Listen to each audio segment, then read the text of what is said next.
I cared so much at the beginning of the year. Smith, I told you, I know. said, man, I'm finna be so locked in this year. Smith, I'm finna be so locked in.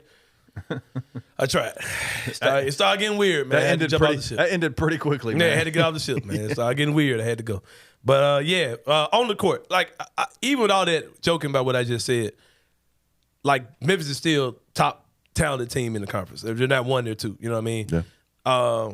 Would you be shocked to see them?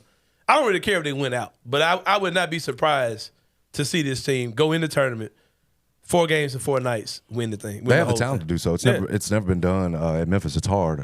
That 2005 team with Darius Washington was trying to do it, needed to win the conference tournament to make the NCAA tournament. Darius Washington misses the free throws, but that was 4 in 4 days. You've got this situation now. Josh's team back in, it was 2011, ended up winning 3 games, 3 days in a spot where they had to beat UTEP and Culpeper and them. So, but you've not had the 4 in 4 days. Yeah, Memphis is talented enough. There's no question about it. But especially when you consider the fact that there's a good chance, it feels like Malcolm Dandridge not going to play against East Carolina. If you don't have him the rest of the season, it does leave you extremely thin in the front court. And so making this run, running the table the rest of the regular season, winning what we think probably going to be 4 games in 4 days, you're going to probably have to do it with about like 6 guys. Yeah. Penny, he's tightened up the rotation, at least against Florida Atlantic. He did. Part of that out of necessity, you don't have Malco.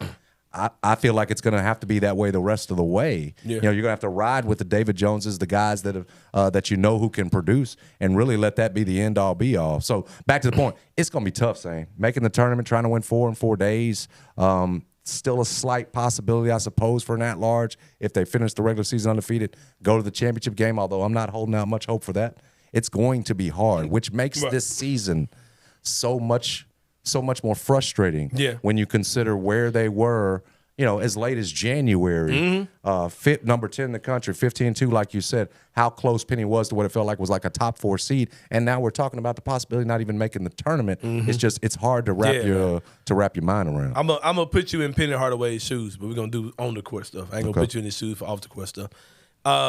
If you're Coach Penny Hardaway, with the guys that that's another thing too, man. With this transfer portal stuff, NIL, I don't know what class guys are in. How much more time they got? I don't know. Like, I don't know who's a senior. I don't know who's a junior. I don't know who's got COVID. I don't know. The fact that David Jones has another year. What? I don't know. Schools does he play? Exactly. It's hard to keep track. I don't know. I'm thinking all these dudes are like 5th-year seniors, but I'm seeing now that they're not.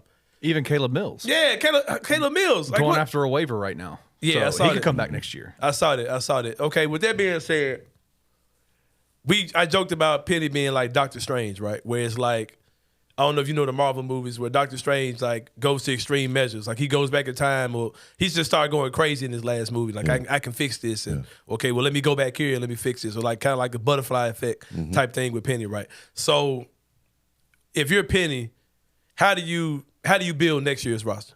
Well, it's going to be difficult one way or the other because you're going to have so many holes to fill. Again, I think you have to start with the possibility of whether or not you can keep David Jones. David Jones is obviously going to have some professional opportunities. The question is, does he have professional opportunities that can rival in terms of financially what you could offer him from an NIL standpoint? Couldn't you offer David Jones $500,000 if you're Penny Hardaway in NIL? This season, how it finishes could help determine that, how much you're going to have in those NIL coffers. But I'm not. If I'm Penny Hardaway, I'm not trying to replace another 9, 10 guys, Sain. It's a recipe for disaster, just like we just saw. So you're trying to keep the pieces that David Jones would be one. Again, what's it going to look like for him? The good thing for them, it doesn't seem like he's got a ton of traction. Like you don't see him on mock drafts or anything. That said, we saw Lester Quinones decide, you know what, I'm going to go ahead and go the hard route. And it's worked for him. And so there's a good possibility David Jones, even if you can offer him that money, doesn't come back. You asked me how to do it. I start there. And I'm trying really to fill as few holes as possible to keep as much as I can. I think Jourdain's got another year of eligibility. We'll see on whether or not Caleb Mills can get another one through a waiver or whatever else. But trying to keep as much of this as possible. And then saying it's incredibly important. They got to get some multiple-year transfers. And then I think they got to get some more Memphis back in there, man. Jonathan Lawson was a guy that you recruited out of high school, you brought in, and you hope that as a Memphis kid, right, just like Penny, that Jonathan Lawson could be in your program for a while. And then by the time he's a sophomore or a junior, that's starting to pay off, but it didn't. You saw him transfer after 2 seasons. I think Penny was talking about the care factor this year. Guys look like maybe they only care about NIL. They don't care so much about Memphis basketball and the way we play around here. dude, what is so clear about this roster is there ain't much Memphis on it. Malcolm Dandridge is one of those guys. Jaden Hardaway didn't even grow up here. Did play for his father at East that last year, but he's not. If you want folks to care about Memphis basketball when you're giving those fiery speeches about we don't play like this around here, it just feels like you've got to have some more Memphis in there. So in all of that, in that formula, got to have fewer holes to fill. I think get a little bit more Memphis back on the roster because the Alex Lomaxes and the Tyler Harrises, one thing you knew about them, they cared, bro. You never had to worry about effort with those guys.